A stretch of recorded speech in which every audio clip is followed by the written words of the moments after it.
Hey everyone, and welcome back to Dream Daddy. Look, this is the second episode I'm recording today. If I want to destroy my voice by talking for another half an hour, then that's my prerogative. This game is great, okay? But anyway, it's time to go on date one with Damien. Okay. How do you do? I finally decided to join this information superhighway. I'm not entirely sure how this works, but I will try my best to understand. I love long strolls through graveyards and spending time with my son. If you would ever like to chat about the latest in Victorian fashion, the inevitability of our demise, or black cats, please send me a letter. Nice. He likes to listen to true crime podcasts with doing text only, take a coffin with him. He likes people pronouncing bosom correctly. He wanted to be a bat when he grew up. For an art house horror, what's your ideal date? It's night. We're at an industrial dark wave club in Berlin. The music drums to the beat of our hearts. Upside down cross, and he spends a lot of time thinking about mortality salience. Okay, well, we'll send a message to Damien. Take care of your health while you're still young. I'm trying, but I mean, there's other things in control there that there's not much I can do about when you have an autoimmune condition. Use your hip. Damien seemed really interesting. A little odd, but interesting. I think I should hang out with him to get to know him a little better. I navigate to Damien's dad book page and type out a message. Hey dude, you seem cool. We should hang out sometime. I sit there for a moment before I see that Damien's typing, but then he keeps typing and typing. Man, is this guy writing a novel? I leave the computer to make some coffee.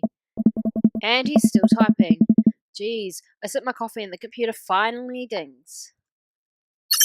Jerry, I must confess my excitement to be receiving your kind letter, for, as you see, I do find myself available to enjoy your company. I must ask for your forgiveness, however, as I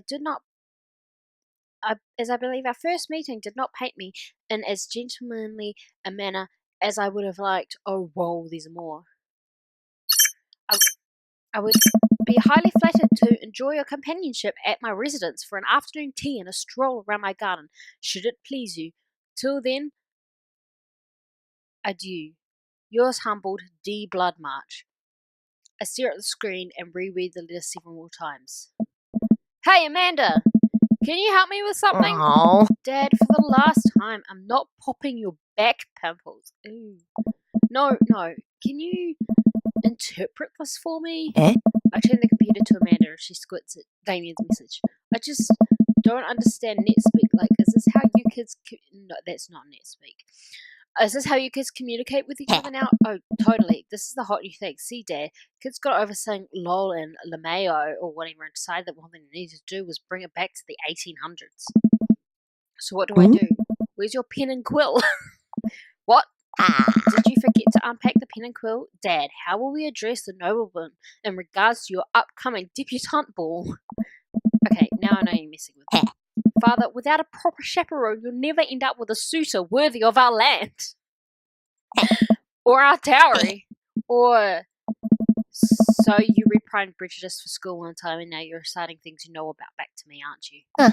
Like, the first 5 pages, then I read a review of the movie. It's still got a B, though. Oh my gosh. I haven't read the book either, so... One of my dearest friends loves Jane Austen, and I'm like, I have not read any. I like the story, though. Great. So what do I say to Damien? I got this. Amanda reaches over me and types on the keyboard. Sure thing, dude. Regards, Jerry. Amanda hits send and smiles at me. Well, I suppose that's that. Jeez. Make the short walk over to... Oh my gosh, look at his house. Make the short walk over to Damien's house. Well, I guess you can't really call it a house. It's more of a manor, estate. The Gothic architecture looms above the other homes in the cul-de-sac. That's really awesome. I want to date him for his house. That's rude. I walk past a couple of gargoyles guarding the front door and look around for a doorbell. There doesn't seem to be one. I pull the large ornately carved bat's head door knocker back, and a hollow sound echoes throughout the house as I strike it against the door. Okay. I wait several moments before the door slowly creaks open. That's a bit creepy. It's a little creepy. But I enter the home and take a few steps into the foyer, noting the oil paint portraits of who I assume are dead relatives hanging on the wall. Is it foyer or foyer? Because I always forget it was foyer, but people have said foyer, so I'm just going to say foyer. As I'm admiring them, the front door slams shut behind me. Oh my gosh. Hello? Silence. An oil lamp in the corner flickers dimly, casting ominous shadows against the wall. Wow, this is like... Wow. I just realised I still have chocolate on my... I had a bit of a chocolate moustache there for a bit. Oh well. Why do I feel like all the people in these paintings are staring straight at me? Why is it so cold in here? Where's Damien? Jerry, pleasure to have you in my home. I look up and see Damien standing at the top of a majestic staircase with a walking candle holder. What's with the door slamming shut? Oh, sorry, there was a draft. Okay. And the door creaking open when I knocked? I accidentally left the door unlocked. Really? And the creepy oil paintings? I like oil paintings. Yeah, fair enough. Right. Right. Please, let me show you around. I like him. Okay. I don't know. I just like him. I think I like him. Damien leads me around his house, showcasing his parlour, sitting room, auxiliary sitting room, and the parlour again for some reason. Oh! This is one of the older homes on the block, yes, but nowhere near as old as the architecture might suggest. Through extensive renovations, I've been able to craft a residence that is both historically accurate to the Victorian period and equipped with the amenities of any modern dwelling. Cool, so you've decent plumbing. We walk past the door covered in bumper stickers, caution tape, and a black parade poster. I mean, it's been 11 years. You just gotta move on. I say as if I don't still listen to that sometimes. Did they listen to My Chemical Romance in the Victorian era? That's my son's room. You know how the rebellious teenage years are. Onward, onward. There's more to see. Oh man. We reach a door at the end of the hall that Damien opens with a flourish. And this is the library. Oh my gosh. Library. Sunlight streams in from floor to ceiling arched windows. The walls are lined with packed bookshelves, and even more books are scattered across the period appropriate furniture. Damien is clearly really proud of this room. He should be. Look out the window, look at the butterflies, pick up a book. That's enough of the tour. Let's look at the butterflies. I walk up to the glass display of pinned bugs on the wall. It's pretty impressive. Nice bugs. I pinned them all myself. Maybe I could show you how sometime. I'm concerned I would stick the pin right through my finger. Yeah, I would too. Oh. The pinner's gambit. Is that a thing? No. And then pick it up. You know, Jerry, in the Victorian era, there was some controversy surrounding reading. Many people thought that more torturing novels would encourage youths into a life of crime and would cause too much of a distraction from work and school. I pull out a book and at random and examine the worn cover. Opening it, I turn to a random page and read aloud. Naruto struggled against the chains that Sasuke had bound him with. Shirtless and out of breath, he looked up at Sasuke. Sasuke smiled, unbuttoning his smut fic. What? Okay, I think that's enough. Someone's embarrassed about their smut fic. Damien snaps the book shut and puts it back onto the shelf. I like Damien. Yes, that's... I did not see that. Whoops. Look out the window. I walk to the window and am greeted by a beautiful view of Damien's backyard. It showcases a beautiful view of the rest of the cul-de-sac. Hey, I can see Craig on his lawn. He's doing push-ups with his daughters on his back. Nice. Damn. He sees me and waves happily doing push-ups with one hand now. Damn. Jeez. Did you know that Victorians spend at least 20 hours a week gazing longingly out of full-length windows? Wait, really? No. But Victorians did appreciate telling a good joke. Please, will you join me for tea? Yes! I followed Damien to his sitting room where finger foods have already been set out upon a beautiful tiered silver tray. I take a seat on one of the high-backed chairs as Damien pours and serves me some tea. I can't believe we're having a high tea. I never thought I'd get to do this. High tea's awesome. Damien smiles to himself. What? It's a common misconception that high tea refers to the wealth or class of the people enjoying it, when in fact the high refers to both the later time of the day that the working class had to enjoy tea and the height of the tables on which they're served. Okay. Oh. My dear friend, we're currently enjoying afternoon tea. Right. That's informative. Damien takes a seat next to me and serves me a tiny sandwich. Your home is really impressive. Are there a lot of goths in Maple Bay? I like your cape. Your home is really impressive. It seems like you've really put a lot of work into this place. Thank you. No one's ever complimented my home before. Oh, hell, I can barely get matching salt and pepper shakers in my place, and look what you've done. I'm kind of jealous. That's very generous of you to say. What got you so interested in Goth Dad? How delightful! Well, when I was a young boy, my father took me into the city. Did he take you into the city? Sorry. Did you guys see a marching band? I'm afraid I don't understand. Oh, wow.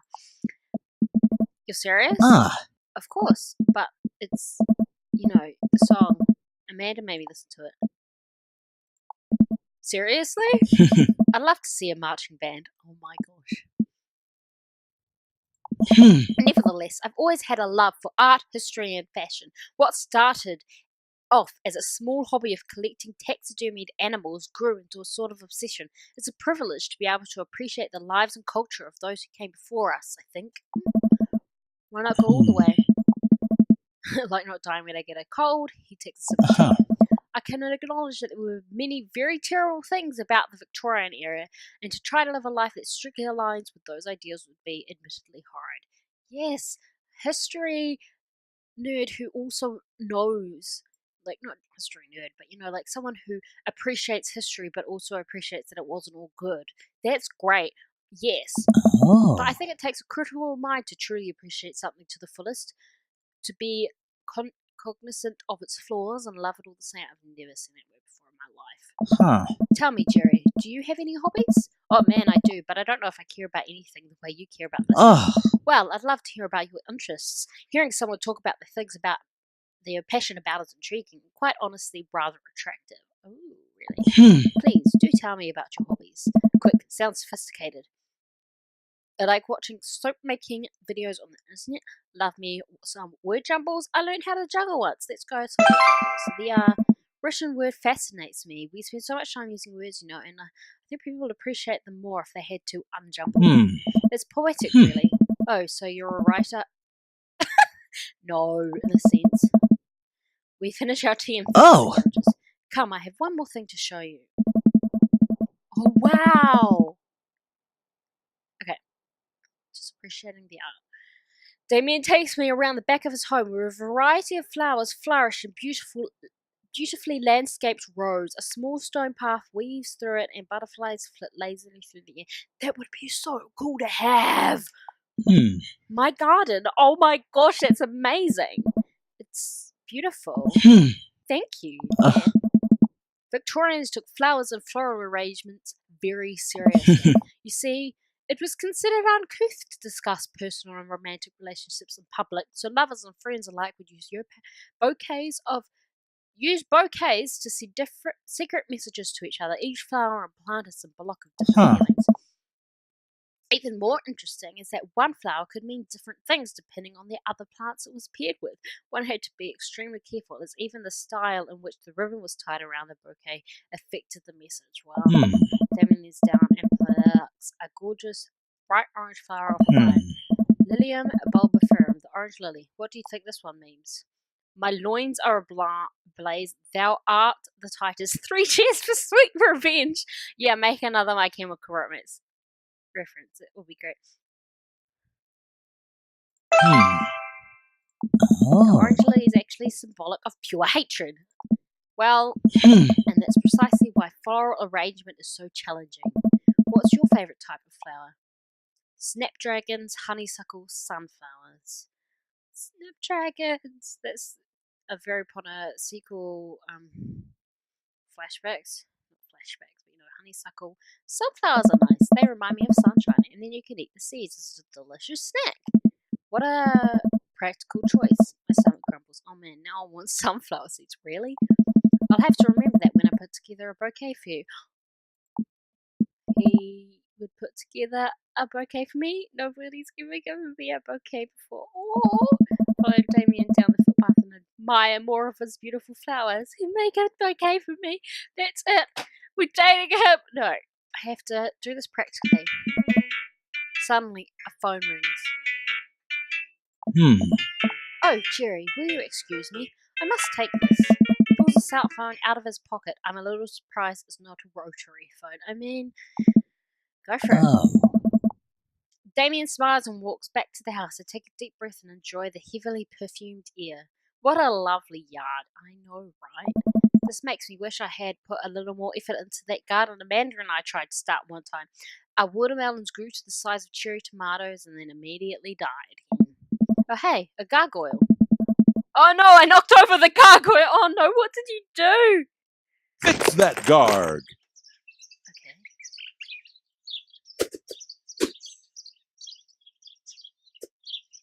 Okay, and then...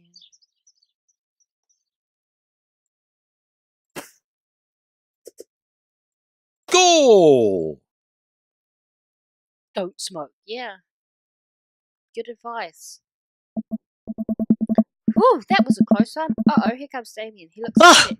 Jerry, my sincerest apologies to have kept you waiting. There's an urgent matter that I must attend to, so I'm afraid I must take my leave. No problem, dude. Everything alright? Damien worries the hem of his coat with his fingers and looks away.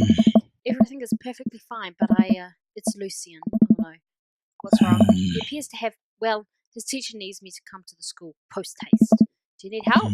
Oh no, you don't have to. Let me come with you. Us dads gotta stick together. Oh, you're right. This is one of Lucian's more elaborate stunts. I would greatly treasure having another parent by my side. Ooh.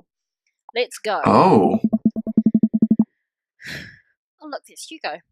Damien and I walk into the school and are immediately greeted by an anxious-looking Hugo. Hey, Damien, you're here in record time. I wouldn't miss it for the world, dear friend.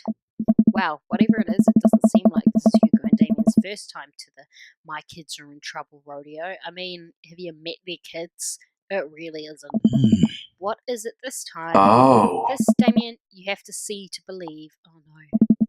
Damien and I fall into step behind Hugo, who leads us through busy corridors of the school. We pass by several classes in session and I vaguely wonder if Amanda's around. Hugo eventually ushers us into a small boiler room with a flight of rickety stairs leading down into the darkness. What's your step? I can hear faint voices drifting up from the basement and they don't sound happy. As I'm led into the depths of the school, I recall the antics I got into as an angsty middle schooler. At least I had enough sense to stay out of creepy basements. We find another teacher in a boiler room tucked away in the back of the basement. With him are Lucian and Ernest, Hugo's son. Lucian has a bloody nose. Thanks for coming. I can't make heads or tail of this. I look around the scene of the crime and see a bunch of bricks and some masonry tools scattered around. What happened here? Ernest punched me. Lucian tried to kill me. Oh my god. The room falls silent. I was not trying to kill you, dumbass. I was trying to build a brick wall around you and see what would happen. Oh my god, what the heck? You promised me there was wine down here. You tricked me. Whoa. Wait a second. Lucian, did you try to cask of Amontillado? Ernest? I'm neither confirming nor denying that. I turn to Damien and whisper to him, what's the cask of Amontillado? Huh. It's a classic Edgar Allan Poe short story where a man gets his enemy drunk, lures him down to the cellar with the promise of wine of a fine vintage, then buries him alive behind a brick wall. Oh. It's a lovely story. So wait, Lucian, you trying to do that to him? I was curious to see how it would turn out. I wasn't actually going to leave it there. What was the thought process here? That Ernest was just going to sit still while you slowly built a tomb around him? Well, it worked for like 20 minutes because he's an idiot, but then you realised that I had lied about the wine, and you were cackling maniacally. That sort of tips me off. Oh my gosh, this is... Ernest, 20 minutes? Dad, Huh? it took you 20 minutes? Son, we just did an entire 2-week unit on the cask of Amontillado, and it took you 20 minutes to realize Lucius was leading you into an elaborate ruse? Did you even read the story? That's what he's upset about. I mean, he is like, I read the first 5 pages and then read a review of the movie. Sweet man, It's only 5 Chago. pages long and there is no movie. Yeah, you're right. I paid Lucian to read it. I don't know. Actually, he didn't even pay me, so when you think about it, this was me teaching him a lesson. Damien and Hugo both have their heads in their hands. Oh my gosh. You guys are always telling me to engage in the literature, and I did. I don't see a problem here. Oh my gosh. Alright, I'm filing this under what the hell. Don't do whatever this was again. You two are both suspended for a week. Ernest and Lucian high five. The teacher starts to stomp up the stairs. Hugo, I'll cover your class. Take your son home. Mr. Bloodmarch, you too. Thank you for your mediation. Oh my gosh, we all head up the stairs and out of school in tense silence. What the heck? Lucian, Damien, and I all pile into my car and begin to drive home. Lucian immediately puts his hood up and stares out the window angrily.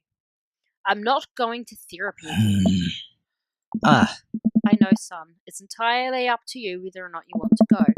But I care about you and I can see that you're struggling. So if you do decide that you would like to speak to a professional about your feelings, we can do that too. Maybe you can spend this next week looking for a summer job. I know how much you want your own car. I can't believe Damien's keeping his cool. I'm impressed. Fine. Thanks for not freaking out too hard. I love you, son. Aww. Lucian. Oh, I just... My heart. Lucian continues staring out of the window. Love you too. We spend the rest of the drive in relative silence. Oh. The moment we pull into the driveway, Lucian hops out of the car, slams the door, and runs inside. I didn't expect to have that conversation in front of you. He and I have a lot we need to work out. It's alright, and all things considered, Lucian's bricklaying was pretty good, so there's your silver lining. There is that, yes. He's probably just going through a phase. I really admire how you handled that. Does this kind of thing happen a lot? I really admire how you handled that. You're a lot more diplomatic with him than I would have been. I just want what's best for him, and I don't think yelling at him would do either of us any favours. It really does. You're a good dad. Something about that. I click wrong. See you around soon. It would be my honour and my pleasure. Damien bows with a flourish. Classy. I come home to find Amanda curled up on the couch with a blanket watching TV. I plop down next to her. Yo, what you watching? Tiny House Hunting Brothers Extreme Edition. I hate this show. The couple on screen bickers and forth while standing in an extremely small house made out of recycled bottles. The Tiny House Hunting Brothers watch them with bemused expressions, both of the heads touching the low ceiling. I told you what I wanted, a 2-bed, 2-bath, shabby chic cottage. This house doesn't even have a bathroom. But honey, the outhouse is only 20 yards away. It's not that bad. What? I am not pooping outside, Greg! I want it to be the title of this one. Part 10. I am not pooping outside! If that's not the title of the video, tell me off. Why don't they just get a regular sized house? I don't know. How'd afternoon tea go? It got strange. We had to go to the school to pick up Lucian since he lured Ernest down to the cellar with the promise of fine vintage and he tried to brick him into the wall, right? How did you know that? Has everyone read this story except me? Lucian live streamed the entire thing. This entire day is beyond me. But otherwise, it was a fun day. That Damien guy's a character, but he's really good company and a surprisingly diplomatic dad. I dig his style. You know what? Me too.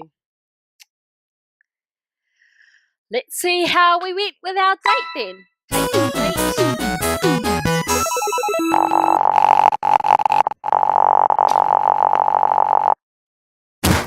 I don't know Wow. what S means. My stars, this... Never in a million moons have I had a date such as exquisite as this one. Okay, so it was a really good date. Apparently. Welcome. You've got dads. Okay, so that was the date with Damien. We've got Hugo and Joseph left for the first date, and then after that, I'll narrow it down to who we want to go on the second date with. Yeah. But that is all for this video. Thanks for watching, and I will see you next time. Bye!